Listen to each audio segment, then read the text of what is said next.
Hallelujah. आइए हम प्रार्थना करें। परमेश्वर यीशु, हम आज के वचन को तेरे हाथ में लेते प्रभु। आज का वचन दोधारी तलवार के समान आए प्रभु, लोगों के जीवन हृदय के अंदर ही नहीं जाए पर लोगों के जीवन ही बदले। लोग सुनने वाले नहीं पर वचन पर चलने वाले लोग बने प्रभु। मैं मांगती हूँ प्रभु कि परमेश्वर ने वचन पर चलने वाला बना प्रभु। अनुग्रह दे वचन पर चलने के लिए। कई बार वचन पर चलना टफ होता है पर तेरे अनुग्रह से हम सब कुछ कर सकते हैं।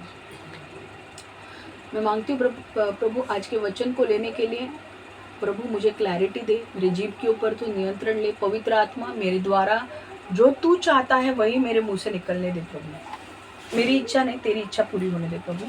मैं मांगती हूँ कि प्रभु वचन दोधारी तलवार के समान आने दे, जो इनके जीवन को बदले और इनके जीवन में 100 गुना फल लाए प्रभु।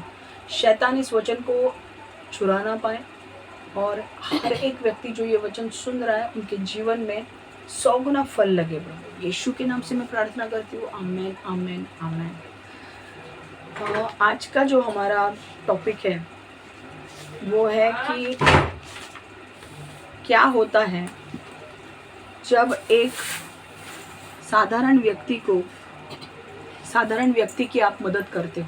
लास्ट टाइम हमने देखा था कि जब लास्ट टाइम मैंने दो बार आपको बेसिक सिखाया था, किस लिए या अभी समझेगा आपको।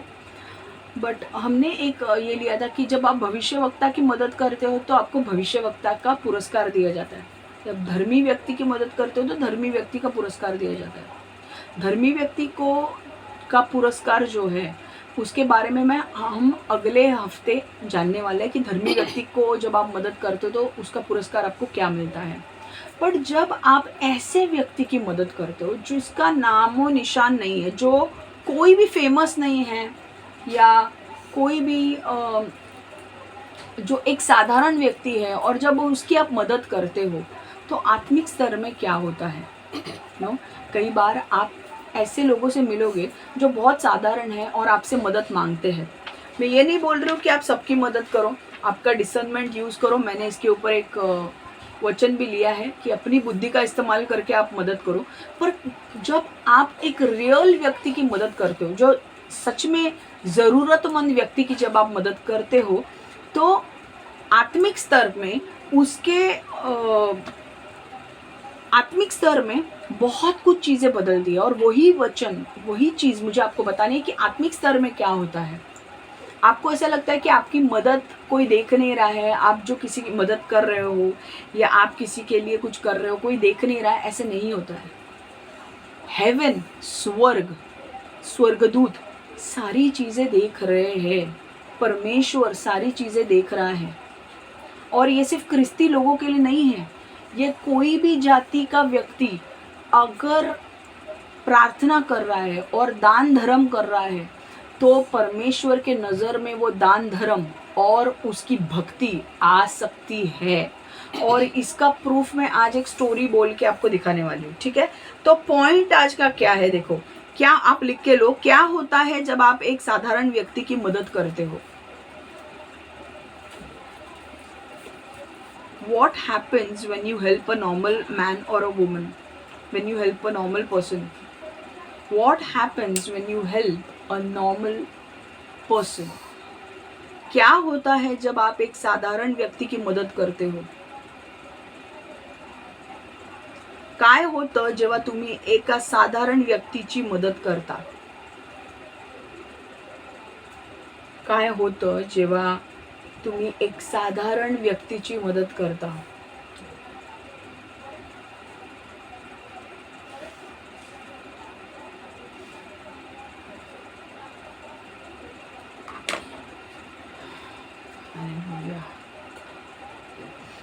लिखा।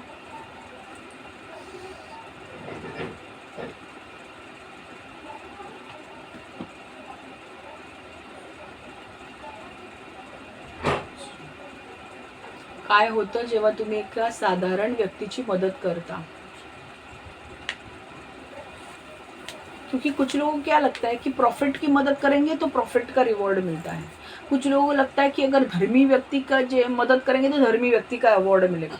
बट अगर हम एक साधारण व्यक्ति जिसको कोई भी नहीं जानता है, अब जब हम उसकी मदद करते हैं तो क्या होता है, आप जान के आश्चर्यचकित हो जाएंगे कि परमेश्वर हर व्यक्ति का लेखा जोखा रखता है, हर व्यक्ति का एक फाइल मेंटेन करता है। अब मैं ये स्टोरी आपको बताने वाली हूँ, उसके बाद मैं बोलने वाली हूँ। अगर आपको ऐसा लगता है कि अरे यार हम किसी को दे रहे हैं, अगर आप कुत्तों को खिला रहे हैं, आप बिल्लियों को खिला रहे हैं, या आप अगर शेल्टर होम है आपके, या आप ऑर्फनेज में देते हो, या आप किसी गरीब व्यक्ति की मदद करते हो, तो मैं आज आपको प्रोत्साहित करना चाहती हूँ कि आपकी जो मदद है वो बिल्कुल नज़रअंदाज नहीं होती है। चाहे आप किसी भी धर्म के हो, यीशु में हो ऐसा ज़रूरी नहीं है, चाहे आप किसी भी धर्म के हो, आप अगर सत्य पूरे दिल से अगर आप किसी की मदद कर रहे हो और दान धर्म कर रहे हो और प्रार्थना कर रहे हो पूरे दिल से परमेश्वर की, तो परमेश्वर के नज़र में आपका जो काम है वो सामने आ सकता है। परमेश्वर के नज़र में आपका काम उसके नज़र में आता है। कई बार आपने देखा होगा कि बॉस जो होते हैं, बॉस के नज़र में अपना काम आने के लिए लोग क्या करते हैं, उसके सामने ओवर टाइम करने की कोशिश करते हैं कि मेरा बॉस मुझे देखे ओवर टाइम करते हुए और फिर मुझे प्रमोशन दे। बट आपको जब आप दान धर्म करते हो ना, आपको किसी को दिखाने की ज़रूरत नहीं है। बहुत सारे लोग क्या करते हैं, दान धर्म करते हैं और अपना नाम आगे लिखते हैं कि मैंने दिया है। एक्चुअली ये बिल्कुल करने की ज़रूरत नहीं है। ओके, बाइबल कहता है कि तुम्हारे दान धर्म ऐसे होने चाहिए कि अगर बाएं हाथ दाएं हाथ अगर कुछ दे रहा है तो बाएं हाथ को पता नहीं चलना चाहिए। But as a light worker दूसरा भी वचन ये है कि तुम्हारे भले काम लोगों को दिखे, ताकि वो परमेश्वर को धन्यवाद दे कि तुम्हारे द्वारा वो कितने अच्छे काम कर रहा है। बट कितने पैसे दिए, कितना खर्च किया, वो नहीं बताना चाहिए आपको। ठीक है, तो अब यहाँ पे जब आप किसी को मदद कर रहे हो, मैं एक चीज़ आपको बोल रही हूँ, जब आप किसी को मदद कर रहे हो, ढिंडोरा मत पिटो के मैं इसको मदद कर रहा हूँ उसको मदद कर रहा हूँ। अगर आपका विजन है, ओके, आपको बहुत सारे लोगों की ज़रूरत पड़ने वाली है मदद करने के लिए, तो आप बोल सकते हो, बट किसने कितना पैसा दिया है वो खोल के बिल्कुल बताना नहीं है। ठीक है, तो पता नहीं मैं ये क्यों बोल रही हूँ, बट बहुत सारे लोग जब मदद करते हैं ना, तो इस आशा से करते हैं कि हमारा नाम लिस्ट ऑफ डोनर्स में पहले आना चाहिए। अरे तुम्हारा नाम लिस्ट ऑफ डोनर्स में आए या ना आए, परमेश्वर के लिस्ट में आ गया ना, परमेश्वर ने अगर देखा ना, तो तुम्हारी लाइफ चांदी सोना होने वाली है। तो कई बार बड़े बड़े संस्था में जब बड़ा डोनर्स जब लोग देते हैं, डोनेशन देते हैं ना, वो चाहते हैं कि उनका नाम बड़े बड़े अक्षरों में आए। तो आज पता नहीं, मैं ये बिल्कुल बोलने वाली नहीं थी, पर मैं क्यों बोल रही हूँ मुझे पता नहीं, और ये पवित्र आत्मा बोल रहा है कि तुम्हारा नाम वो बड़े बड़े ऑर्गेनाइजेशन के बोर्ड पे आना ज़रूरी नहीं है। मेरे सामने अगर तुम्हारे काम आ गए ना तो भी बहुत है। ठीक है, और अब देखो एक व्यक्ति की कहानी जहाँ पे वो मदद करता है और उसके काम परमेश्वर के नज़र में आते हैं और उसकी लाइफ कैसे चेंज होती है, जो आज हम सीखने वाले हैं। ठीक है, ये व्यक्ति कौन है हम देखते हैं।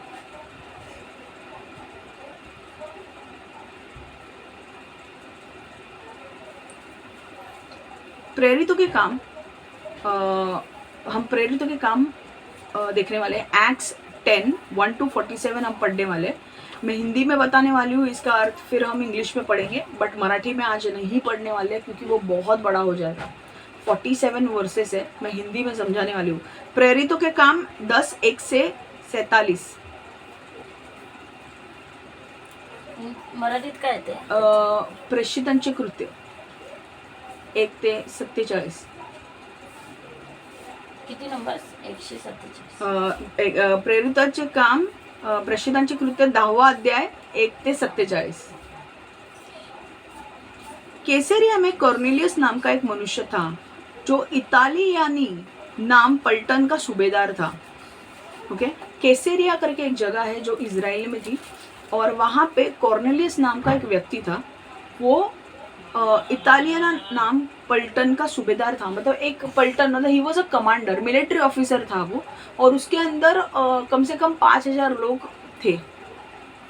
ठीक है, अब ये जो व्यक्ति था उसका नाम कॉर्नेलियस था, वो एक सूबेदार था, मतलब मिलिट्री ऑफिसर था, और उसके अंदर 5000 लोग, मिनिमम 5000 लोग उसके अंडर थे।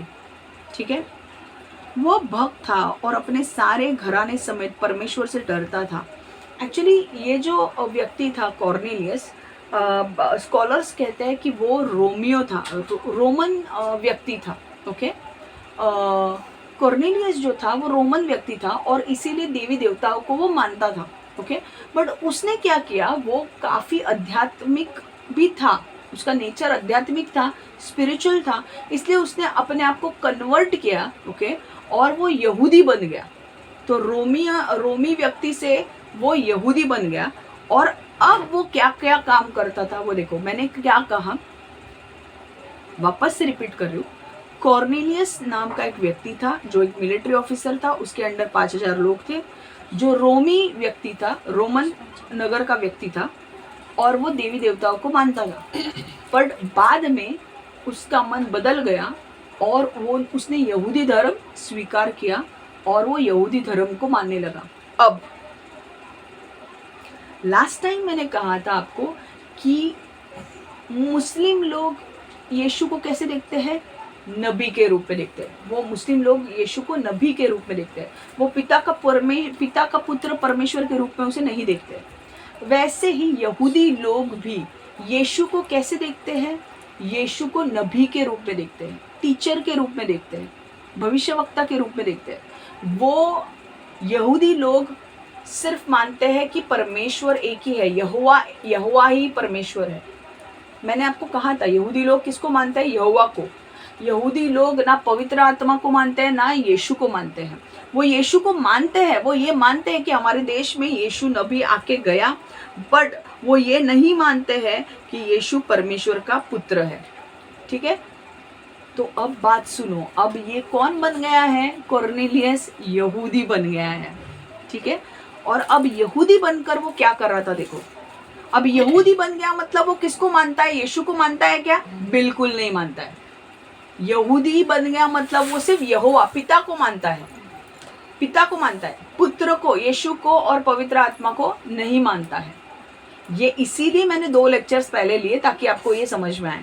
ठीक है, अब हुआ क्या देखो, जब उसने अपना रिलीजन कन्वर्ट करके लिया और वो यहूदी बन गया, तो वो क्या करता था, दूसरा वचन, वह भक्त था और अपने सारे घराने समेत परमेश्वर से डरता था। मतलब वो एक भक्त था और यहोवा से डरता था, पिता से डरता था, और यहूदी लोगों को बहुत दान देता और बराबर परमेश्वर से प्रार्थना करता था। अब देखो ये व्यक्ति जो है वो यहूदी है, यहूदी व्यक्ति यहोवा को मानता है, पिता को मानता है, वो यीशु को नहीं मानता है, ना पवित्र आत्मा को मानता है, पर उसकी एक क्वालिटी इतनी अच्छी थी कि वो प्रार्थना करता था, रोज रोज रोज प्रार्थना करता था और बहुत सारे दान धर्म करता था, लोगों को बहुत मदद करता था, यहूदी समाज के लोगों को बहुत मदद करता था। मैं ये नहीं बोल रही हूँ कि अब आपको सिर्फ यहूदी समाज की मदद करनी चाहिए, नहीं, आप किसी की भी मदद कर सकते हो। आपके अगर आप सिंसियरली परमेश्वर से प्रार्थना कर रहे हो और दान धर्म कर रहे हो, तो आपका दान धर्म और आपका जो प्रार्थना है परमेश्वर के नज़र पे आ सकती है, जैसे इस व्यक्ति की नज़र में आई। देखो मैं वापस से पढ़ रही हूँ ताकि आपको नॉलेज मिले। कैसरिया में कॉर्नेलियस नाम का एक मनुष्य था जो इतालियानी नाम पलटन का सूबेदार था। वह भक्त और अपने सारे घराने समेत परमेश्वर से डरता था और यहूदी लोगों को बहुत दान देता और बराबर परमेश्वर से प्रार्थना करता था। उसने दिन के तीसरे पहर के निकट दर्शन से स्पष्ट रूप से देखा कि परमेश्वर का एक स्वर्गदूत मेरे पास भीतर आकर कहता है कि हे कॉर्नेलियस। अब तीसरे पहर के निकट दर्शन में स्पष्ट देखा, जैसे कॉर्नेलियस प्रार्थना करने बैठा था और जैसे ही प्रार्थना करने बैठा था उसके सामने स्वर्गदूत प्रकट हुआ, स्वर्गदूत उसके सामने आया और उसने उसे ध्यान से देखा और डर कर कहा, हे प्रभु क्या है? उसने उससे कहा, तेरी प्रार्थनाएं और तेरे दान स्मरण के लिए परमेश्वर के सामने पहुंचे हैं। हालेलुया, ये वचन बहुत इम्पोर्टेंट है। क्या बोला उन्होंने, वो मैंने क्या कहा, वो 2 चीजें करता था। एक तो वो दिल से प्रार्थना करता था, बट वो प्रार्थना किससे करता था, यहोवा से प्रार्थना करता था। क्या वो यीशु को मानता था? नहीं। और मैंने आपसे क्या कहा है, अगर आप यीशु को नहीं मानते हो तो आप स्वर्ग जाओगे नहीं। तो यहाँ पे वो किससे प्रार्थना कर रहा था, पिता से प्रार्थना कर रहा था। दान धर्म किसको कर रहा था? यहूदी लोगों के बीच में दान धर्म कर रहा था। ठीक है,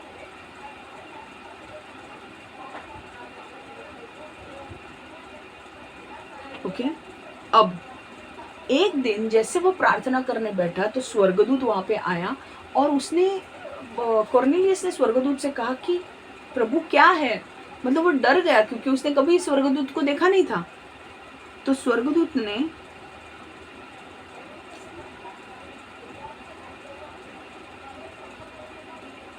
एक मिनट,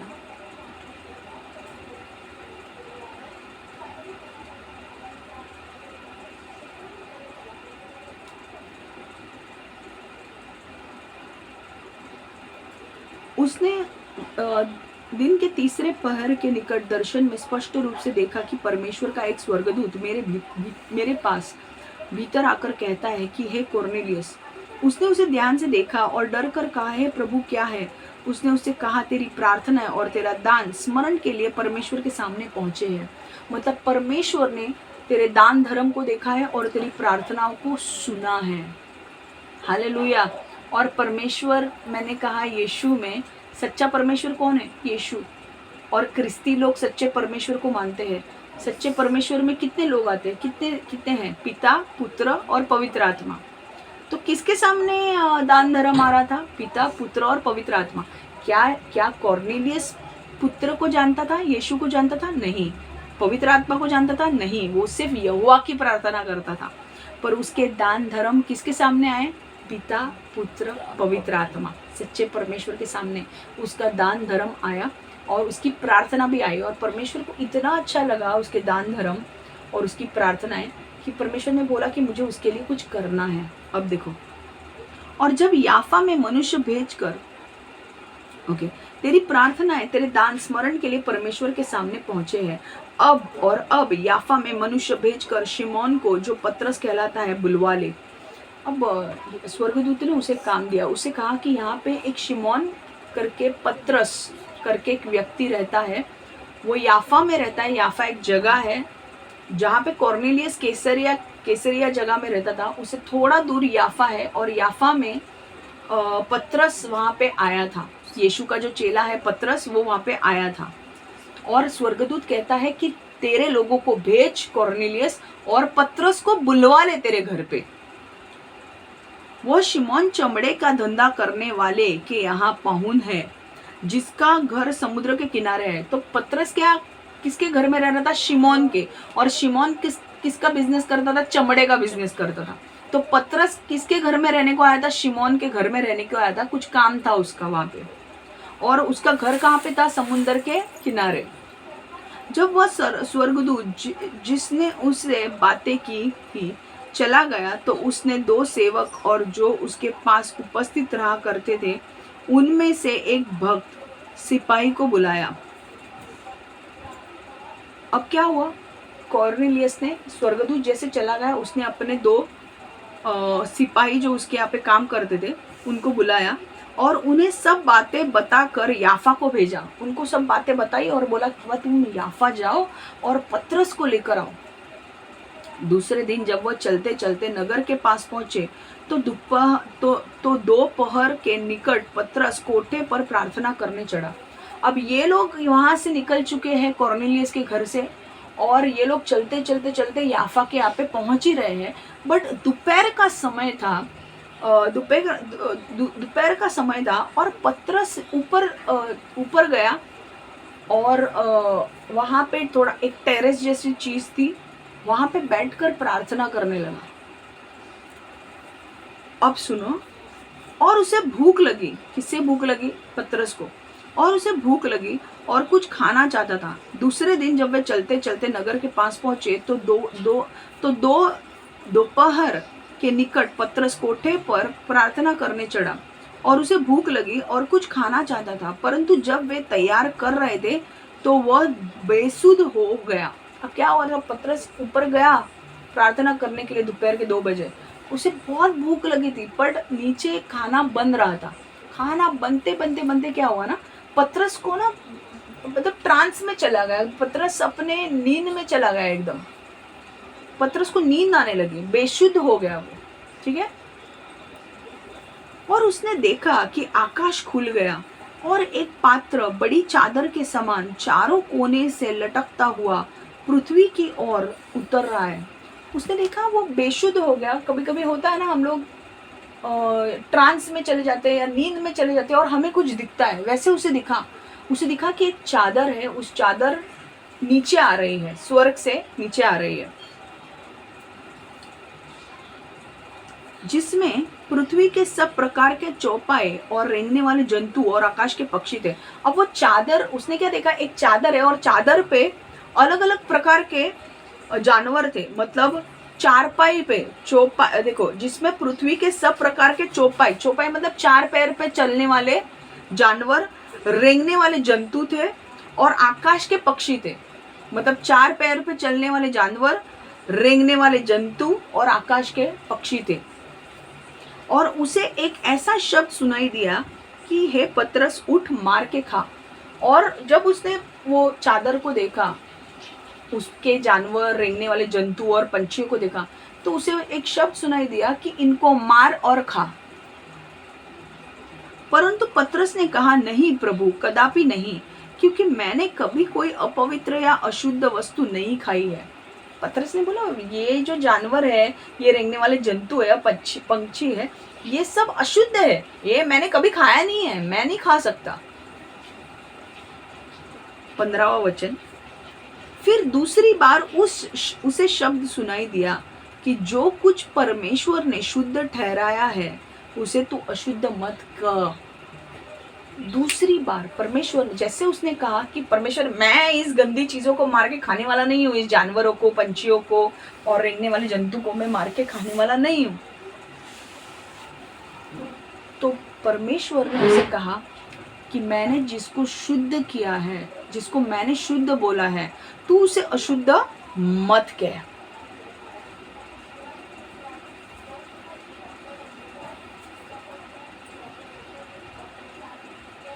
तीन बार ऐसा ही हुआ, तब तुरंत वह पात्र आकाश पर उठा लिया गया। 3 बार ऐसा हुआ और फिर वो चद्दर उठा ली गई।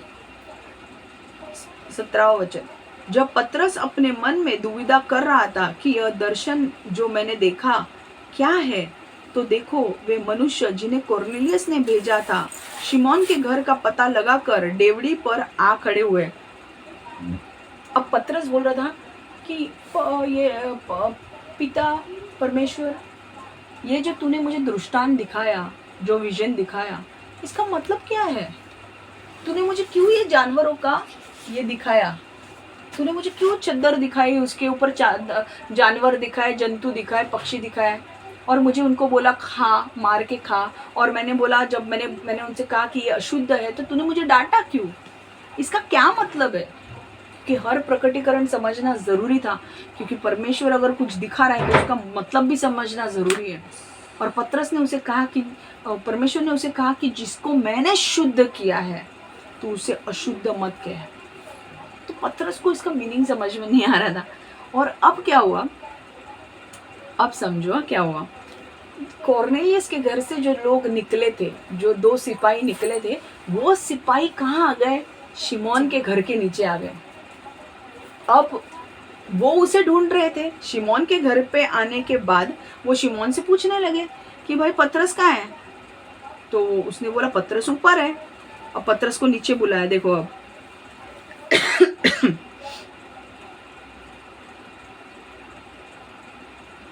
18वां वचन, और पुकार कर पूछने लगे। देखो मैं वापस 17वां वचन बोल रही हूँ।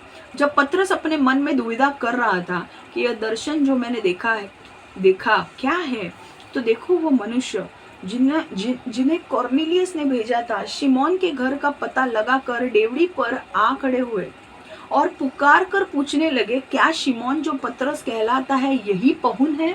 मतलब शिमोन को पतरस भी कहा जाता था, और वो एक शिमोन के घर पे रह रहा था जो चमड़ा बनाता था। ठीक है, तो उन्होंने कहा कि यहाँ पे पतरस रहता है, तो उसने कहा यस। पतरस जो उस दर्शन पर सोच ही रहा था कि आत्मा ने उससे कहा, देख 3 मनुष्य तेरी खोज में है। किसने कहा? पतरस किसके बारे में सोच रहा था? वो दर्शन के बारे में सोच रहा था। और यहाँ पर क्या बोला है देखो, पतरस जो उस दर्शन पर सोच ही रहा था कि आत्मा ने उसे कहा, कौन सी आत्मा? पवित्र आत्मा। समझ में आ रहा है? पतरस का उद्धार हो चुका था, पवित्र आत्मा उसके अंदर आ चुका था। और मैंने कहा है कि पवित्र आत्मा जब आपके अंदर आएगा तो it is like a well, वो आपके कुएं की तरह है। वो कुएं का पानी आपके लिए है, वो पवित्र आत्मा आपके लिए है, जो आपके लिए आपको आगे का क्या होने वाला है उसके बारे में बताएगा, दर्शन देगा, बोलेगा। ऊपर से जब पवित्र आत्मा आता है तो वो दूसरे लोगों के लिए होता है, चंगाई, छुटकारे, चमत्कार दूसरे लोगों को देने के लिए होता है। अब ये जो पवित्र आत्मा था वो पतरस से कह रहा था कि देख, नीचे 3 आदमी आए हैं और पुकार कर पूछने ओके। पतरस जो उस दर्शन पर सोच ही रहा था कि आत्मा ने उससे कहा, देख 3 मनुष्य तेरी खोज में हैं। तो पवित्र आत्मा ने पतरस से कहा कि 3 लोग तेरे खोज में आए हैं, नीचे जा। सो उठकर नीचे जा और बेक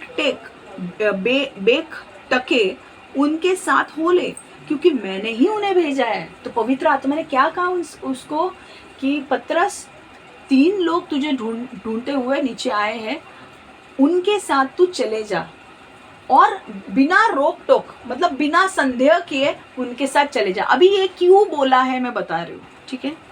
ऐसा क्यों बोला पवित्र आत्मा ने कि बिना सोचे समझे, कुछ सोच मत, ये आए हैं उनके साथ चले जा। इसीलिए देखो अब देखो,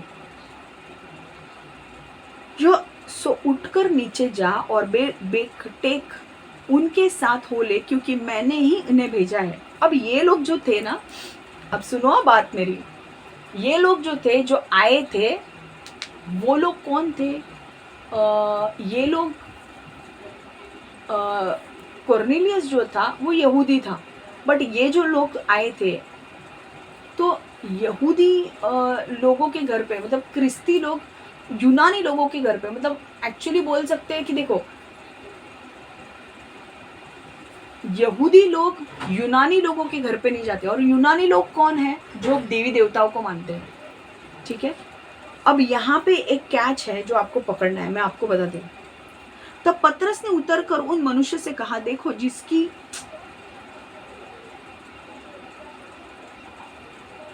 पतरस ने 21वां वचन, तब पतरस ने उतरकर उन मनुष्य से कहा, देखो जिसकी खोज तुम कर रहे हो वो मैं ही हूँ, तुम्हारे आने का क्या कारण है?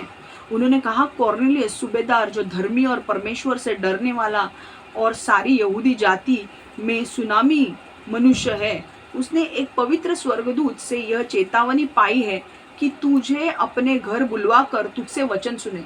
तो उन्होंने कहा कि देखो, यहाँ पे एक कॉर्नेलियस करके एक व्यक्ति रहता है, उसके घर पे स्वर्गदूत आया और स्वर्गदूत ने कहा कि यहाँ पे पतरस रहता है, पतरस को तेरे घर पे बुला ले, पतरस जो बोलेगा वो कर। अब देखो, तब उसने कहा कि भीतर बुलाकर उनकी 23वां वचन, तब उसने उन्हें भीतर बुलाकर उनकी पहुनाई की, मतलब उन्हें भीतर बुलाया और उन्हें पहुंचार के लिए उनका खाना पीना, हॉस्पिटैलिटी दिखा उनको। और दूसरे दिन वह उनके साथ गया और याफा के भाइयों में से कई उसके साथ हो लिए। तो याफा के भाइयों में मतलब पतरस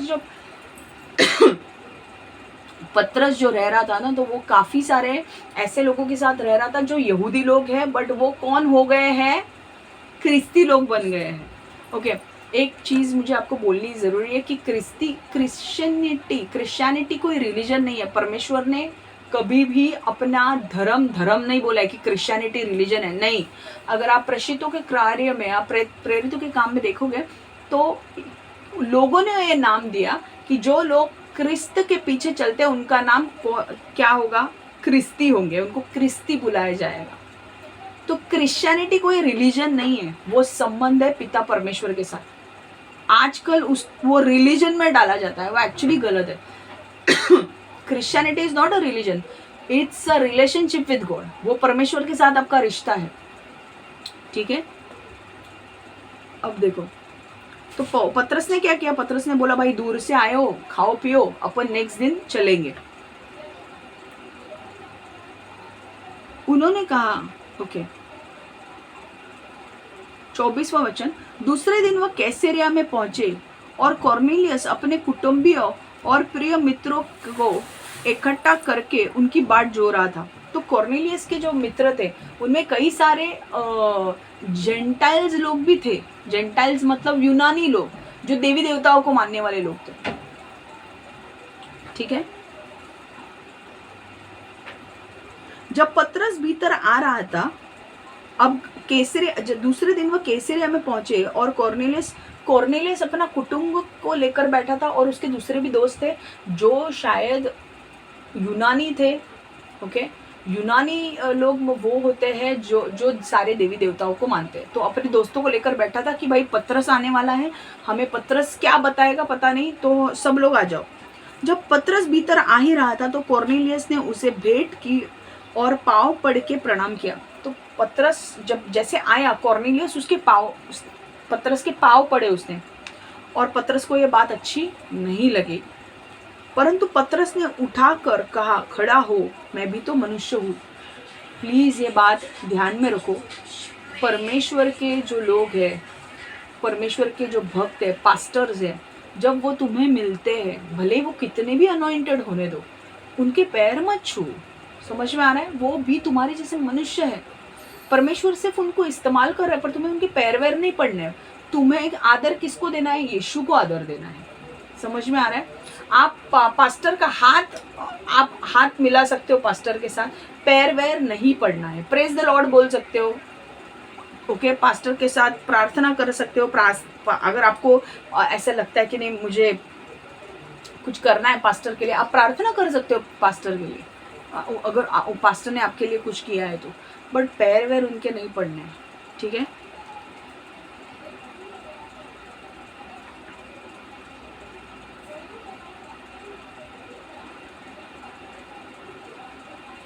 परंतु पतरस ने उसे उठाकर कहा, खड़े हो, मैं भी तो मनुष्य हूँ। और उसके साथ बातचीत करता हुआ भीतर गया और बहुत से लोग को इकट्ठा देखकर उनसे कहा, तुम जानते हो कि अन्य जाति की संगति करना, उसके यहाँ जाना यहूदी के लिए अधर्म है। अब क्या पतरस का प्रॉब्लम क्या था कि यूनानी लोगों के पास जाना अधर्म था। अब ये यहूदी था, ठीक है, कॉर्नेलियस यहूदी था, बट शायद से उसके आजू बाजू के जो लोग थे वो यूनानी होंगे। ओके, अलग जाति के होंगे। यूनानी लोग मतलब जो देवी देवताओं को मानते हैं। अभी ये भी तो एक्चुअली यूनानी ही था, है कि नहीं? कॉर्नेलियस रोमी था और वो देवी देवताओं को मानता था, पर बाद में उसने अपने आप को कन्वर्ट करके यहूदी बना लिया था और वो पिता को मानता था। बट एक्चुअल में पतरस के यहाँ पे रूल ऐसा था कि यहूदी लोग जो थे ना, अब वो कभी भी यूनानी लोगों के घर पे नहीं जाते थे। बट पतरस अब क्या बन गया था? क्रिस्ती बन गया था। वो यीशु को मानता था और यीशु ने उसे जाने के पहले यीशु को पता था कि कॉर्नेलियस के घर पे पतरस जाएगा नहीं, क्योंकि वो कॉर्नेलियस को क्या समझेगा, ये यहूदी है और मुझे यहूदी के घर पे, मतलब यहूदी, देखो यहूदी और यूनानी उसमें कोई फर्क नहीं है ज्यादा, क्योंकि यहूदी लोग सिर्फ पिता को मानते हैं, वो यीशु को नहीं मानते। और पिता ने, हमने लास्ट टाइम ही देखा कि पिता ने सारा अधिकार किसको दिया है? यीशु को। तो अगर आपको स्वर्ग में जाना है तो आपको यीशु पे विश्वास करना जरूरी है। ठीक है। अगर यहूदी लोग अगर यीशु पर विश्वास नहीं करते हैं तो वो स्वर्ग नहीं जाएंगे। मुस्लिम लोग यीशु को पिता का पुत्र अगर नहीं मानते तो स्वर्ग नहीं जाएंगे। यूनानी लोग देवी देवताओं को मानते हैं, वो लोग तो यीशु को मानते ही नहीं है। ओके, तो वो लोग स्वर्ग नहीं जाएंगे। जो लोग यीशु को मानते हैं वही लोग, उनके ही पाप क्षमा होंगे और वो स्वर्ग जाएंगे। तो अब क्या हो रहा था? यहूदी लोग कभी भी यूनानी लोगों के घर पे नहीं जाते थे, क्योंकि वो उनका टशन था 36 का आंकड़ा था। वो कभी भी किसी के घर पे नहीं जाते थे। इनफैक्ट उनके बीच में इतनी एनिमिटी थी यूनानी और यहूदी लोगों के। इसमें पतरस वहीं से आया था, कितने साल वो यहूदी धर्म से था, तो वो अभी भी उसके माइंड में वही था कि यूनानी लोगों के साथ रिश्ता नहीं रख सकते। उनके यहाँ पे यूनानी लोग अगर सामने से आ रहे हैं ना, तो वो लोग रास्ता चेंज करके जाते थे। ऐसा होता था। अगर रास्ते से सामने से अगर कोई बंदा आ रहा है जो यूनानी है, तो वो लोग अपना रास्ता चेंज करते थे, वो फुटपाथ चेंज करते थे, वो यहाँ से वहां जाते थे और उस साइड से चलते थे। इतना वो लोग यहूदी और यूनानी लोगों का कट्टर दुश्मनी थी, वो लोग नहीं मानते थे। समझ में आ रहा है। एक्चुअली देखा जाए तो यहूदी लोग भी जो थे वो भी यहोवा को मानते थे, ठीक है, बट यहोवा ने सारा अधिकार यीशु को दिया है। तो अगर तुम यीशु को मानते ही नहीं हो तो तुम भी नरक जाने वाले हो यूनानी लोगों की तरह। समझ में आ रहा है। बट अभी पतरस का क्या प्रॉब्लम था, पतरस इतने साल से यहूदी था, अब बाद में यीशु आया तो वो यीशु 3 साल यीशु के साथ रहकर वो बदल गया। अब यीशु उसे सिखा रहा था कि पतरस, मैं जानता हूँ कि कुछ क्वालिटीज तेरे अंदर जो है ना वो अभी भी यहूदी लोगों की है, और इसलिए यहूदी लोगों की खासियत है कि वो यूनानी लोगों के घर पे नहीं जाएंगे। कॉर्नेलियस कौन था, पहले यूनानी था वो, न बाद में कौन बना, यहूदी बना। पर यहूदी लोगों में भी फिर भी क्या फर्क पड़ता है, वो कहाँ मानते हैं यीशु को। तो पतरस को हिचकिचाहट हो रही थी कि वो भी पहले यहूदी था, बट उसे कॉर्नेलियस के यहाँ पे जाना कि वो पहले कौन था, यूनानी था, और उसके साथ भी जो लोग आए थे वो भी कौन थे, यूनानी थे। इसलिए पतरस को हिचकिचाहट हो रही थी कि मैं यूनानी लोगों के घर पे कैसे जाऊं। और यीशु को पता था, परमेश्वर को ये पता था कि ये कहीं ना कहीं पतरस के ओल्ड जो हमारा जो ओल्ड लाइफ होता है ना, उसके ओल्ड, अगर हम बहुत साल से, अगर मैं महाराष्ट्रियन घर में पैदा हुई हूँ और मैंने यीशु को अपनाया है, तो कई बार महाराष्ट्रियन घर के तौर तरीके हम कभी कभी इस्तेमाल कर लेते हैं, बट हमें पता है कि अब मैं यीशु में आ गई हूँ, अब मैं वो नहीं कर सकती, राइट। तो कई बार परमेश्वर को पता था कि पतरस यहूदी बहुत साल रहा है, वो यूनानी घर पे नहीं जाएगा। समझ में आ रहा है, ऐसे लोगों के घर पे नहीं जाएगा जो यूनानी हैं। बट इसीलिए मुझे उसको ये चद्दर दिखानी पड़ी, जानवर दिखाने पड़े, रेंगने वाले जंतु दिखाने पड़े, और मुझे ये दिखाना पड़ा कि रेंगने वाले जंतु, जानवर और पक्षी दिखाने पड़े। और मैंने उसे कहा उनको मारकर खा, और उसने क्या बोला, नहीं मैं अशुद्ध चीज़ों को नहीं खाता हूँ। यहाँ से फिर परमेश्वर ने उससे क्या कहा कि मैंने जिनको शुद्ध किया है तू उसे अशुद्ध मत कह। तो यहाँ पर परमेश्वर उसे एक लाइफ लेसन सिखा रहा था कि तुझे क्या लगता है कि सिर्फ यहूदी लोगों को सुसमाचार जाने वाला है, यूनानी लोग आगे नहीं आने वाले यीशु में। तो ये जब सामने दिखाया गया, जब चद्दर पे जानवर, पक्षी और रेंगने वाले जंतु, और उसे कहा कि मार के खा, और उसने बोला अशुद्ध, परमेश्वर एक्चुअली उसको डांट रहा था कि मैंने जिसको शुद्ध बनाया उसे तू अशुद्ध मत कह। मैंने यूनानी लोगों को शुद्ध बनाने वाला हूं मैं आगे चल के, तूने अशुद्ध मत कह। तू अशुद्ध समझ के तू उनके घर पे नहीं जा रहा था, पर मैंने उनको शुद्ध बनाया है। आगे चल के यूनानी लोग मतलब हम सारे लोग जो देवी देवताओं को मानते थे, अब आने वाले टाइम पे हम यीशु को मानने वाले हैं। हम यूनानी से कौन बनने वाले, क्रिस्ती बनने वाले हैं। But there is no relationship, एक रिलीजन नहीं है, वो रिलेशनशिप है परमेश्वर के साथ। समझ में आ रहा है। तो अब है ना, ये लाइफ लेसन पतरस को सिखाना था कि पतरस, जिनको मैंने शुद्ध किया है, भले वो यूनानी लोग हैं और तेरा यहूदी दिमाग कहता है कि यूनानी लोगों के पास जाना नहीं है, पर मैंने उनको शुद्ध किया है, तो उनको अशुद्ध मत कह। अब देखो,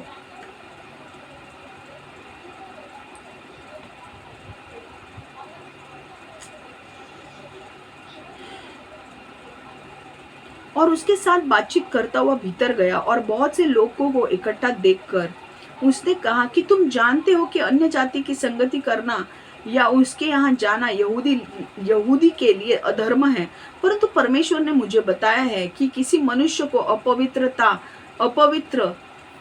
तथा अशुद्ध न कहूँ। इसलिए जब मैं बुलाया गया तो बिना कुछ कहे चला आया।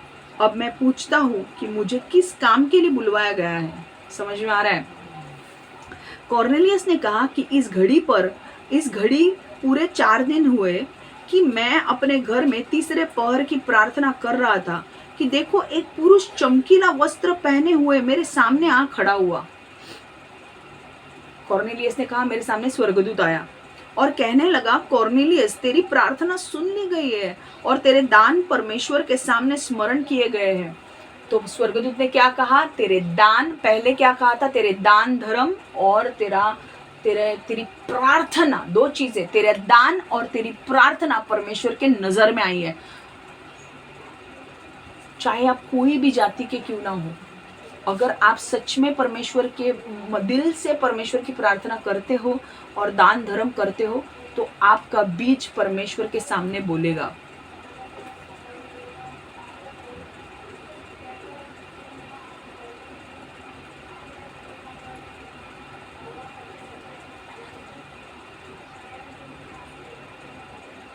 ओके, इसलिए ओके, कॉर्नेलियस ने कहा, ओके ठीक है, और 31वां वचन, और कहने लगा कि कॉर्नेलियस, तेरी प्रार्थना सुन ली गई और तेरे दान परमेश्वर के सामने स्मरण किए गए। इसलिए किसी को याफा भेजकर शिमोन को, जो पतरस कहलाता है, बुला। वो समुद्र के किनारे शिमोन चमड़े के धंधा करने वाले के घर में पौन है। समझ में आ रहा है? उसको बोला गया कि शिमोन के घर पे वो रह रहा है, पतरस को बुला के लेकर आओ। तब मैंने तुरंत तेरे पास लोग भेजे और तूने भला किया जो आ गया। अब हम सब यहाँ परमेश्वर के सामने हैं, ताकि जो कुछ परमेश्वर ने तुझसे कहा है उसे सुने। तब पतरस ने मुंह खोलकर कहा, अब मुझे निश्चय हुआ है कि परमेश्वर किसी का पक्ष नहीं करता, वरन हर जाति में जो उससे डरता है और धर्म के काम करता है वो उसे भाता है। हालेलुया। इधर कहीं लिखा है क्या, कौन से जाति का? इधर कहीं लिखा है कि अब मुझे निश्चय हुआ कि परमेश्वर किसी का पक्ष नहीं करता, वरन हर जाति में जो उससे डरता है और धर्म के काम करता है वो उसे भाता है। यहाँ पे ऐसा लिखा है क्या कि वरन सिर्फ जैन जाति को उससे डरता है और धर्म के काम करता है वो उसे भाता है? नहीं। गुजराती जाति के नहीं, हर जाति के वो लिखा है, वरन हर जाति में जो उससे डरता है और धर्म के काम करता है वो उसे भाता है। आप कोई भी धर्म के होने दो, अगर आप सच में अंदर से परमेश्वर से प्रार्थना कर रहे हो और धर्म के काम कर रहे हो, तो आपका बीज परमेश्वर के सामने बात करेगा, आपकी प्रार्थनाएं परमेश्वर सुनेगा। और यही कॉर्नेलियस के साथ हुआ। कॉर्नेलियस कौन था? पहले रोमी व्यक्ति था। वो रोमी व्यक्ति मतलब देवी देवताओं को मानने वाला, बाद में वो यहूदी बना, पर यहूदी बन के वो यहोवा को मानने वाला था। अब क्या फायदा है यहोवा को मान के? समझ में आ रहा है कि नहीं? यहोवा को मान के कुछ फायदा नहीं है, पिता को मान के कुछ फायदा नहीं है, क्योंकि पिता ने सारा अधिकार लास्ट टाइम हमने देखा किसको दिया? यीशु को। तो अभी यीशु को मानने की जरूरत थी, बराबर कि नहीं? और कॉर्नेलियस यीशु को नहीं मानता था, तो अगर कॉर्नेलियस मर जाता तो कहाँ जाता? नरक जाता। बट पिता, पुत्र, पवित्र आत्मा ने, तीनों ने इसको देखा कि यार, और एक दिन तीनों ने मीटिंग की, पिता, पुत्र, पवित्र आत्मा ने तीनों ने मीटिंग की, और तीनों ने मीटिंग करके कॉर्नेलियस के काम देखे कि क्या काम है कॉर्नेलियस के, कितने दान धर्म कर रहा है, कितनी लोगों की मदद कर रहा है, कितनी अच्छी प्रार्थनाएं कर रहा है। तीनों ने डिस्कशन करके बोला, भाई ये आदमी इतना अच्छा है, पर ये रोमी था, ये यहूदी बन गया, पर ये यहोवा को मानता है, मतलब पिता को मानता है। तो पिता ने बोला कि ये तो मुझे मानता है, मुझे मान के क्या फायदा है, मेरे बेटे को मानना जरूरी है, यीशु को, तभी ये स्वर्ग जाएगा, वरना ये स्वर्ग नहीं जाएगा। तो पिता, पुत्र, पवित्र आत्मा ने मैंने क्या कहा? पवित्र आत्मा ने बोला मैंने उनको भेजा है। तो पिता, पुत्र, पवित्र आत्मा ने तीनों ने प्लानिंग किया कि भाई ये बंदा इतना अच्छा है, ये इतनी अच्छी प्रार्थनाएं करता है, लोगों को मतलब हृदय से परमेश्वर से डरता है, प्रार्थना करता है, और इतने अच्छे दान धर्म करता है कि हमें इसे बचाना चाहिए। क्या करना चाहिए? हमें इसे बचाना चाहिए। कैसे बचाए? अरे इसको कोई यीशु के बारे में बताओ। अगर ये यहोवा को मानेगा और ये मर जाएगा, तो यहोवा को मानकर स्वर्ग में नहीं आने वाले हो तुम। यहोवा पिता ने यीशु को स्थापित किया है अधिकार के रूप में। अगर यीशु, क्योंकि यीशु क्रूस पर गया, मारा गया, गाड़ा गया और तीसरे दिन जी उठा, अब यीशु पे विश्वास करोगे तो ही स्वर्ग जाओगे। तो पिता, पुत्र, पवित्र आत्मा ने बोला, भाई ये बंदा अपने को बहुत अच्छा लगता है, इसको हमें बचाना है। अब क्या करें? हमारे चेले पतरस को भेजते हैं कॉर्नेलियस के घर पे, और कॉर्नेलियस को सुसमाचार देते हैं यीशु के बारे में। जब वो यीशु को अपनाएगा तब उसका उद्धार हो जाएगा, और उसके पूरे उसका पूरा परिवार और उसके सारे लोग यीशु में आएंगे। और यही हमें सबसे बड़ा गिफ्ट कॉर्नेलियस को, उसने काम जो किया है ना, उसके काम के बदले हमें उसे क्या देना है? हमें उसे जिंदगी देनी है। हालेलुया। समझ में आ रहा है आपको? अब देखो आगे। अब मुझे निश्चय हुआ, ये क्या है यार, आप बहुत फाइट हो रही है, मैं सच में बोल रही हूँ ये वचन आते वक्त। इसलिए ओके, तब मैं तुरंत तेरे पास लोगों भेजा और तूने भला किया कि जो आ गया। अब हम सब यहाँ परमेश्वर के सामने हैं ताकि जो कुछ परमेश्वर ने तुझसे कहा है उसे सुने। तब पतरस ने मुंह खोलकर कहा, अब मुझे निश्चय हुआ कि परमेश्वर किसी का पक्ष नहीं करता, वरन हर जाति में जो उससे डरता है और धर्म के काम करता है वह उससे भाता है। आप कोई भी जाति के हो, अगर आप सच्चे मन से प्रार्थना कर रहे हो और दान धर्म सच्चे मन से कर रहे हो, आपकी प्रार्थना परमेश्वर सुनेगा। जो वचन उसने इजराइलियों के पास भेजा, जबकि उसने यीशु मसीह के द्वारा जो सबका प्रभु है शांति का सुसमाचार सुनाया, वह बात तुम जानते हो जो यूहन्ना के बपतिस्मा के प्रचार के बाद गलील से आरंभ करके सारे यहूदी में फैल गई। तो वो बताने लगा, पतरस उसे किसके बारे में बताने लगा? यीशु के बारे में बताने लगा कि भाई साहब, आप यहूदी हो, यहूदी आप पिता को मानते हो, पर आपको ये नहीं पता, और पिता को भी दुख होता है कि आपको ये नहीं पता कि पिता का एक पुत्र भी है जिसका नाम यीशु है और जिसके पास सारा अधिकार दिया गया है। और जब तक आप यीशु को नहीं मानोगे आप स्वर्ग नहीं आओगे। तो वो अब यीशु के क्रूस के बारे में बता रहा है कि परमेश्वर के 38वां वचन कि परमेश्वर ने किसी रीति से यीशु नासरी को पवित्र आत्मा और सामर्थ से अभिषेक किया। वह भलाई करता और सबको जो शैतान के सताए हुए थे अच्छा करता फिरा, क्योंकि परमेश्वर उसके साथ था। तो उसने क्या कहा? देखो कि परमेश्वर ने किसी रीति से यीशु नासरी को पवित्र आत्मा और सामर्थ से अभिषेक किया। मतलब पिता ने पुत्र को भेजा यीशु को और उसे पवित्र आत्मा से अभिषेकित किया, और अभिषेक आने के बाद उसने क्या किया? वो हर जगह भलाई करता फिरता था, हर जगह जाता था, वहां पे भलाई करता था। अगर पवित्र आत्मा से इतना भरा हुआ था, मैंने क्या कहा, अंदर पवित्र आत्मा और ऊपर से पवित्र आत्मा। यीशु के ऊपर से पवित्र आत्मा था जो रिवर था, जो बाकी लोगों के लिए हीलिंग डिलीवरेंस देने वाला था। तो यीशु क्या करता था? यीशु जाकर लोगों को चंगाई देता था, छुटकारे देता था, चंगाई चमत्कार छुटकारे करता था, लोगों अंधों को रोशनी देता था, लंगड़े चलते थे।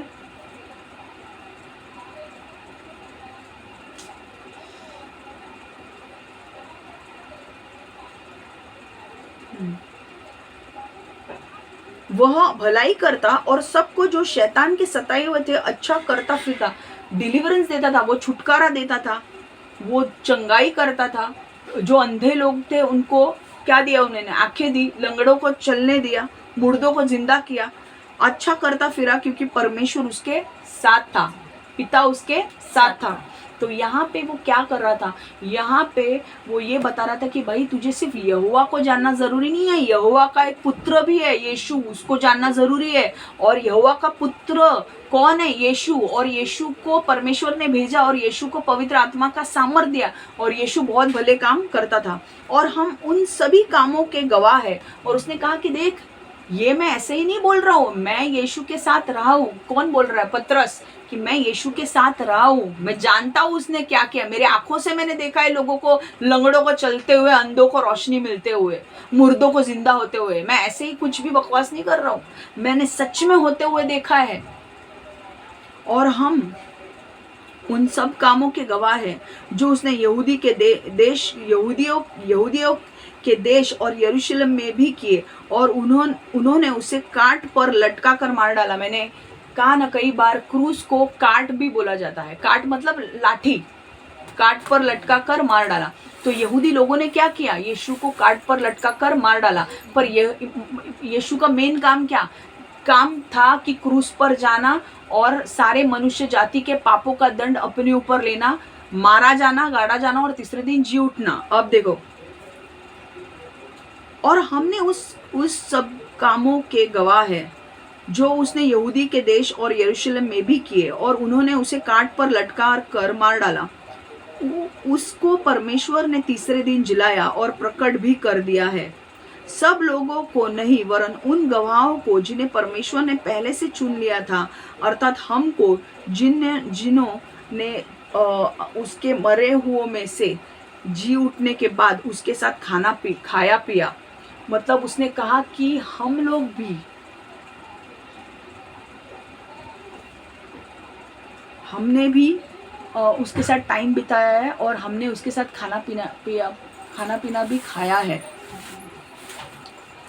और उसने हमें आज्ञा दी कि लोगों में प्रचार करो और गवाही दो कि यह वही है जिसे परमेश्वर ने जीवितों और मरे हुओं का न्यायी ठहराया है। उसकी सब भविष्यवक्ता गवाही देते हैं कि जो कोई उस पर विश्वास करेगा उसको उसके नाम के द्वारा पापों की क्षमा मिलेगी। तो उसने क्या कहा कि यीशु ने पापों का दंड ले लिया है अपने ऊपर क्रूस पर। अब जो भी कोई उसके ऊपर विश्वास करेगा उसको पापों की क्षमा मिलेगी और उसका दंड माफ किया जाएगा और वो नरक नहीं जाएगा, वो स्वर्ग जाएगा। पतरस ये बातें कह ही रहा था कि पवित्र आत्मा वचन के सब सुनने वालों पर उतर आया। पतरस जैसे ये बोल ही रहा था तो पवित्र आत्मा उनके ऊपर उतर आया और वो लोग अन्य भाषा में बात करने लगे। और जितने खतना किए हुए विश्वासी पतरस के साथ आए थे वे सब चकित हुए कि अन्य जाति पर भी पवित्र आत्मा का दान उंडेला गया है। आमीन। वो लोग क्या समझते थे कि सिर्फ यहूदी लोग जो क्रिस्ती बने हैं ना उन्हीं के ऊपर पवित्र आत्मा आएगा, नहीं। पर यहाँ पे जो अन्य जाति के लोग थे, यूनानी लोगों के लिए भी परमेश्वर का प्लान था कि तो हम लोग को तो ऐसे ही छोड़ेगा क्या? नहीं, परमेश्वर का प्लान पहले ये था कि सुसमाचार पहले इजराइल को जाएगा और फिर सुसमाचार यूनानी लोगों को जाएगा। और अब सुसमाचार किसको जा रहा था? यूनानी लोगों को जा रहा था। और इसीलिए दान पवित्र आत्मा के वरदान किसके ऊपर आए? उन लोगों के ऊपर आए।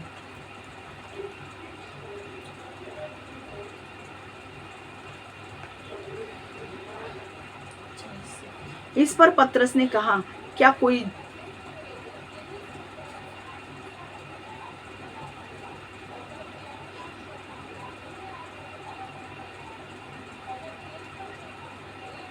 और जितने क्योंकि उन्हें भांति भांति की भाषा बोलते और परमेश्वर की बढ़ाई करते सुना। इस पर पतरस ने कहा, क्या कोई जल की रोक कर सकता है कि ये बपतिस्मा न पाए जिन्होंने हमारी नाई पवित्र आत्मा पाया है? और उसने आज्ञा दी कि उन्हें यीशु मसीह के नाम में बपतिस्मा दिया जाए।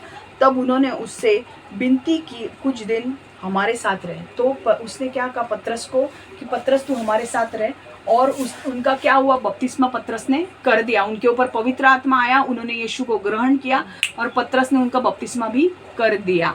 तो उनको क्या मिला? गिफ्ट। जो एक दान धर्म कर रहा था वो और सिर्फ दिल से प्रार्थना कर रहा था, और वो यहूदी था। यहूदी मतलब यूनानी की तरह ही यार।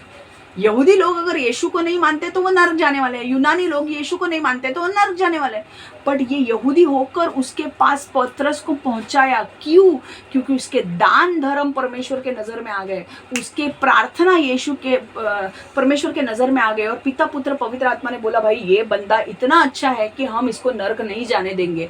हम हमारे चेले को वहाँ पे भेजेंगे, वो जाके सुसमाचार बताएगा, ये लोग एक्सेप्ट करेंगे यीशु को। और जब यीशु को एक्सेप्ट करेंगे, जब यीशु को अपनाएंगे प्रभु के रूप में, और ये स्वीकार करेंगे कि यीशु हमारे पापों के लिए मारा गया, गाड़ा गया और तीसरे दिन जी उठा, उनका उद्धार होगा, वो बपतिस्मा लेंगे और वो स्वर्ग जाएंगे। तो देखो, ये कहने का मतलब मुझे ये है कि आपके छोटे छोटे काम भी अगर आप किसी की मदद कर रहे हो तो लेखा जोखा लिखा जाता है। आप अगर किसी को दिखाने के लिए कर रहे हो तो बिल्कुल ऐड नहीं किया जाएगा। बट आप अगर किसी को दिखाने के लिए नहीं कर रहे हो और आप लोगों की मदद कर रहे हो तो आपका लेखा जोखा एक चोपड़ी में लिखा जाता है, जहाँ पे आपके नाम की पुस्तक है, आपके यहाँ पर लिखा जाता है। और अगर आपका काम और प्रार्थनाएं आपने शिद्दत से किया है, लोगों को दिखाने के लिए नहीं पर शिद्दत से किया है, तो आपकी प्रार्थनाएं ज़रूर परमेश्वर के सामने आएगी। आपकी प्रार्थनाएं, आपका दान धर्म जरूर परमेश्वर के सामने बात करेगा और परमेश्वर आपका उद्धार कर सकता है। सबसे बड़ी बात क्या अभी मुझे बताओ, कॉर्नेलियस के पास क्या कमी थी? वो एक मिलिट्री का सूबेदार था, कमांडर था, उसके नीचे 5000 लोग थे। उसके पास पैसों की कमी थी? नहीं, पैसों की कमी नहीं थी, सब कुछ ऐशो आराम था उसके पास। एक चीज की कमी थी कि उसका उद्धार नहीं हुआ था।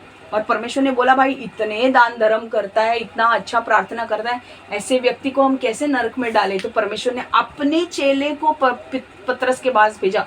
और इतना ही नहीं कि पतरस का मन बदला कि पतरस अब पहले जैसा नहीं है कि तुझे यहूदी घर में नहीं जाना है या यूनानी घर में नहीं जाना है, अब मैं तुझे यूनानी घर में जाने की परमिशन देता हूँ और जा और प्रचार कर। और इसीलिए पौलुस यूनानी लोगों को जाके प्रचार करता था। ओके, यीशु के बारे में, और जो लोग यीशु को एक्सेप्ट करते थे उनके साथ वो चर्च चालू करता था। तो आपको मैं यही कहना चाहती हूँ कि जब आप किसी व्यक्ति की मदद करते हो और आप शिद्दत से करते हो मदद, किसी को दिखाने के लिए या किसी अपना नाम ऊंचा करने के लिए, ऐसे इसके लिए अगर जब नहीं करते हो, अंदर का इंटेंशन बहुत सही है कि मुझे गरीब व्यक्ति को मदद करना है और मुझे उसके लिए आप शिद्दत से उसके लिए प्रार्थना भी करते हो, तो आपका नाम, आपके प्रार्थना और आपका दान परमेश्वर के सामने आ सकता है। और हु नोज, आपके जीवन में कोई ऐसे व्यक्ति को परमेश्वर भेज सकता है जो आपको सुसमाचार दे, जो आपको यीशु के बारे में बताए, और जब आप यीशु को एक्सेप्ट करोगे तो आपका उद्धार हो जाएगा और हमेशा के लिए आपका नाम जीवन की पुस्तक में लिखा जाएगा, हमेशा के लिए स्वर्ग में जाओगे। आमेन। सो ये बहुत बड़ी बात है, ठीक है। अब मैं ये सिर्फ ये जो वचन है मैं इंग्लिश में पढ़ रही हूँ, एंड देन मैं बंद कर रही हूँ, फटाफट पढ़ रही हूँ मैं।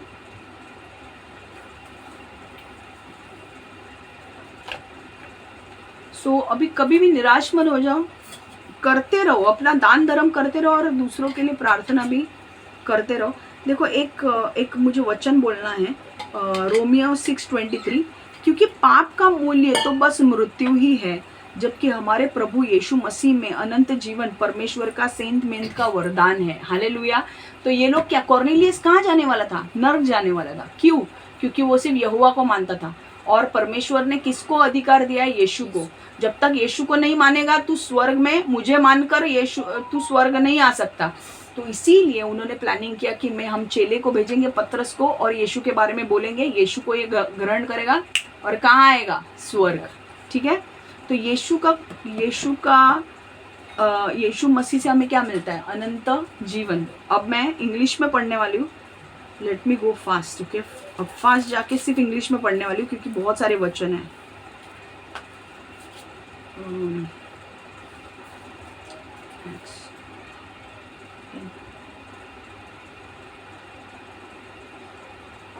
Cornelius calls for Peter. Okay, Acts 10.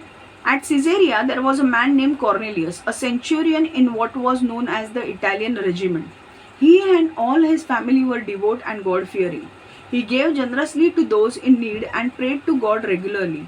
One day, about 3 in the afternoon, he had a vision. He distinctly saw an angel of God who came to him and said, Cornelius. Cornelius stared at him in fear. What is it, Lord? He asked. The angel answered, Your prayers and the gifts to the poor have come up as a memorial offering before God. Now send men to Joppa to bring back a man named Simon who is called Peter.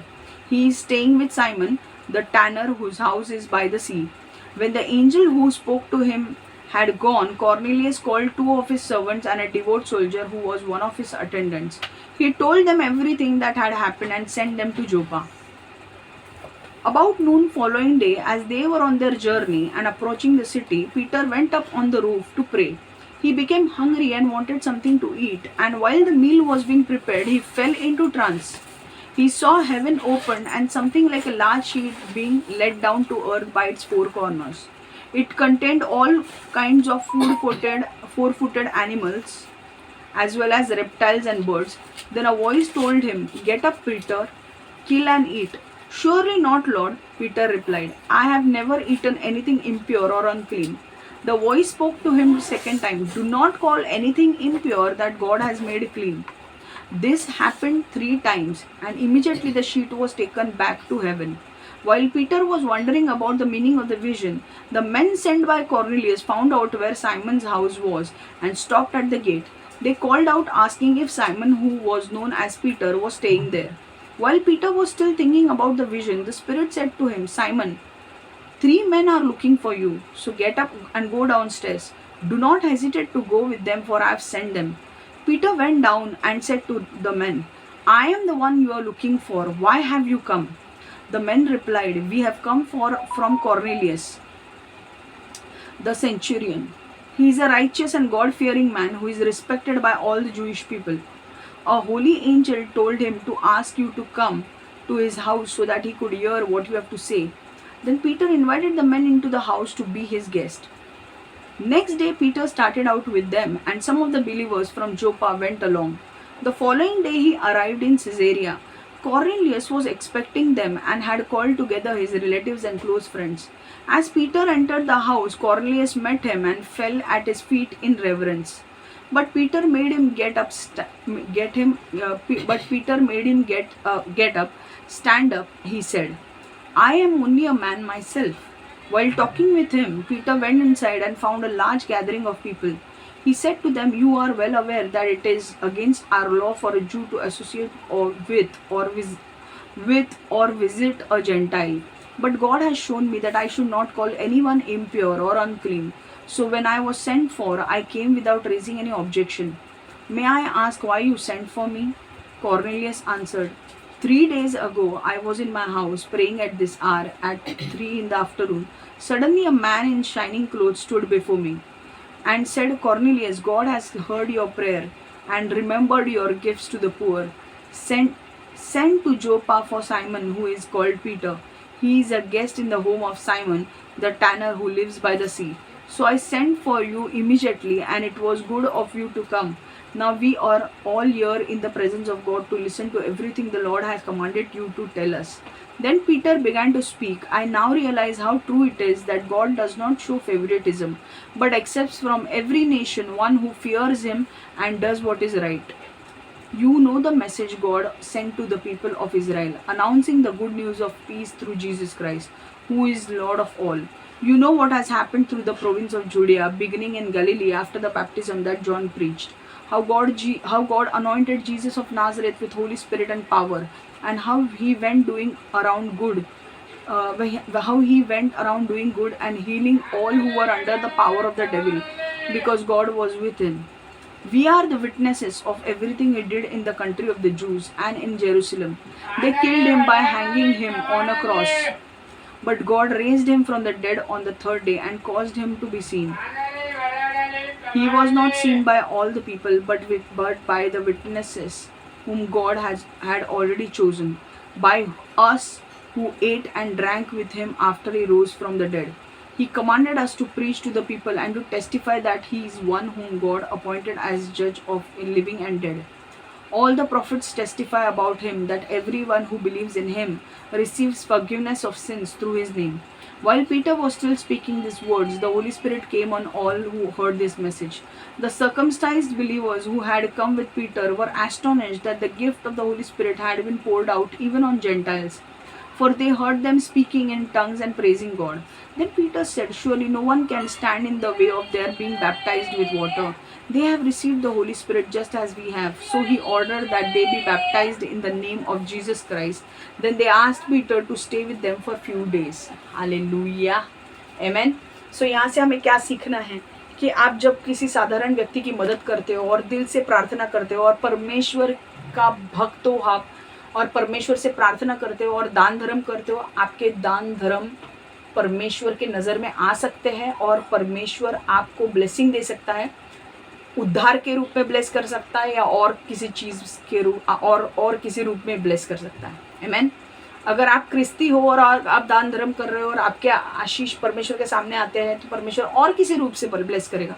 Mostly अगर कोई दूसरे जाति के हो और आपके दान धर्म परमेश्वर के नज़र में आ रहे हैं और आप प्रार्थना भी कर रहे हो तो परमेश्वर मोस्टली तो पिता चाहेगा कि आप नरक ना जाए, तो आपको कोई ना कोई परमेश्वर का जो व्यक्ति है उसे आपके पास भेजेगा या आपको बोलेगा उसके पास जाओ और वहाँ से आपको सुसमाचार मिलेगा और आप जब यीशु को ग्रहण करोगे तो आपका उद्धार होगा और वो आपकी लाइफ का सबसे बड़ा दिन होगा. आमेन. आपका उद्धार आपके लाइफ का सबसे बड़ा दिन होगा. राइट. सो यहाँ पे हमने कॉर्नेलियस की स्टोरी से देखा कि परमेश्वर ने उसकी पूरे लाइफ को चेंज कर दिया जस्ट बिकॉज वो प्रार्थना करता था और दान धर्म करता था. आपको पता नहीं है कि आपके दान धर्म, आपकी प्रार्थनाएं अगर आप सच्चे मन से कर रहे हो तो आपके लिए परमेश्वर कौन सा दरवाज़ा खोलेगा. एक्चुअली परमेश्वर ने खोल दिया है और आने वाले दिनों में आपका उद्धार भी होने वाला है. Okay, so just get ready. Right. And just be happy that आगे चल के just be prayerful, be devoted person, devoted to spirit, मतलब गॉड से डिवोटेड रहो एंड प्रे करो एक दूसरे के लिए एंड दान धर्म करते रहो. ओके. क्योंकि जब आप गरीबों को दान धर्म करते हो, आप गरीबों के लिए नहीं कर रहे हो, आप परमेश्वर के लिए कर रहे हो, राइट। तो परमेश्वर कैसे दिखता है, बाइबल में एक वचन है कि वो बोलते हैं कि जब तुम गरीबों के लिए करते हो, तुम मेरे लिए कर रहे हो। तो परमेश्वर के नज़र में वो आता है। और आपको जब दान धर्म करने हो तो आपको ढिंढोरा नहीं पिटना है कि हम दान धर्म कर रहे हैं। आपको जिसको दान देना है, चुपके से आपको उसको सब पैसे चेक या वाया ट्रांसफ़र यूपीआई से करना है, पर आपको ढिंढोरा नहीं पिटना है कि हम इतना कर रहे हैं, हम उतना कर रहे हैं। ओके, आप करो, परमेश्वर देख रहा है और परमेश्वर आपको उसका ब्लेसिंग्स भी देगा। ठीक है। सो आज हमने ये देखा कि आप जब किसी नॉर्मल व्यक्ति की मदद करते हो, कॉर्नेलियस नॉर्मल लोगों की मदद कर रहा था, तो उसे क्या मिला? उसे उद्धार मिला। सिर्फ उसे नहीं मिला, उसके परिवार को भी मिला, उसके दोस्तों को भी मिला। आपके द्वारा आपके परिवार, आपके दोस्तों का भी उद्धार हो सकता है, आपके भले कामों के वजह से और आपकी प्रार्थना के वजह से। Okay, so keep doing the good work, दान धर्म देते रहो, प्रार्थना परमेश्वर से करते रहो। भले आप अन्य जाति के हो, परमेश्वर एक है, वो है यीशु, और परमेश्वर हर एक को देख रहा है। आपके अच्छे काम भी देख रहा है, आपके बुरे काम भी देख रहा है। मैं चाहती हूँ कि आपके अच्छे काम ज़्यादा हो। Okay, so God bless you all, take care.